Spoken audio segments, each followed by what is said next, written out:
Hello guys, আসসালামু আলাইকুম। আপনারা কেমন আছেন? আশা করি সবাই ভালো আছেন। মিস্টার সুজন কিশোর চ্যানেলের পক্ষ থেকে আপনাদেরকে সবাইকে স্বাগতম। তো বন্ধুরা, আজকে আমরা চলে এসেছি তো একটি রেসিপি নিয়ে। তো রেসিপিটি আমরা আজকে রাঁধবো আপনাদের সামনে, আপনারা দেখতে থাকুন। আমরা সর্বপ্রথম তেল, লবণ, মরিচ, পেঁয়াজ, রসুন, আদা এবং মশলা দিয়ে দিলাম। দেওয়ার পর একটু আঁচে দেওয়ার পর গোস্তটি আমরা কড়ার ভিতরে দিয়ে দিলাম। দেওয়ার পর খানিকক্ষণ কড়ার ভিতরে সব মাংসটা আপনি পুরোপুরি দিয়ে দিবেন। এখানে যে কোনো মাংস ইউজ করতে পারেন।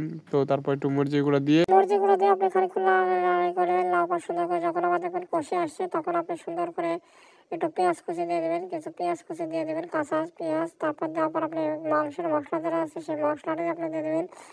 দেওয়ার পর একটু নাড়াচাড়া করে সব কিছু মিক্সার করে নেবেন। দেওয়ার পর একটু ঢেকে দেবেন। ঢেকে দেওয়ার পর আবার একটু তুলবেন। তুলে সুন্দর করে দেখবেন যে আপনার জিনিসটি কেমন হয়েছে। কষানো একটু নেড়ে নেড়ে সুন্দর করে মিক্স করে নেবেন। আবার সুন্দর করে ঢেকে দেবেন জিনিসটা যেন সুন্দরভাবে সিদ্ধ হয়, তার জন্য আপনার ঢেকে দিতে হবে। দেওয়ার পর আপনি খানিক পর আবার তুলে নেবেন। কারণ তুলে নেওয়ার কারণটা হচ্ছে যে নিচে যেন পুরো না ধরে, তার জন্য আমাদের যখন হয়ে আসছে তখন আবার সুন্দর করে একটু নাড়াচাড়া করে নিয়ে সুন্দর করে কষে দেখে নেবেন। তারপর আপনি জিনিসটি সুন্দর করে নামিয়ে দেবেন। দেওয়ার পর আপনি একটি পাত্র নেবেন, যতবার আপনার পাত্র প্রয়োজন, যে হচ্ছে যে আপনার জিনিসটা যতখানি দেবেন সেরকম একটা পাত্র নিয়ে তার মধ্যে সর্বপ্রথম পেঁয়াজ কুচি দিয়ে দেবেন। পেঁয়াজ কুচি দেওয়ার পর মরিচ কাঁচা মরিচ, তারপরে তেল দিয়ে দেবেন। দেওয়ার পর একটু সুন্দর করে নেড়ে নেবেন।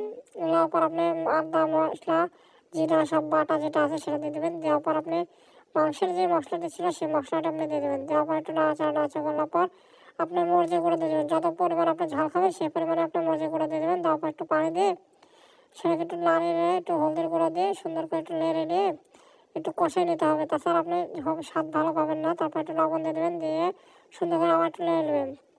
নেওয়ার পর আপনি সুন্দর করে চাউলটি দিয়ে দেবেন। কিছুক্ষণ আগে নেওয়ার পর চাউলটি দিয়ে দেবেন। চাউল দিয়ে সুন্দর করে নিয়ে তারপরে আবার একটু চাউলটি সুন্দর করে ভালোভাবে একটু নেড়ে নেবেন। নেড়ে নিয়ে সুন্দর করে নেড়ে মিক্স করে নেবেন, যেন মিক্স যেন ভালোভাবে হয়।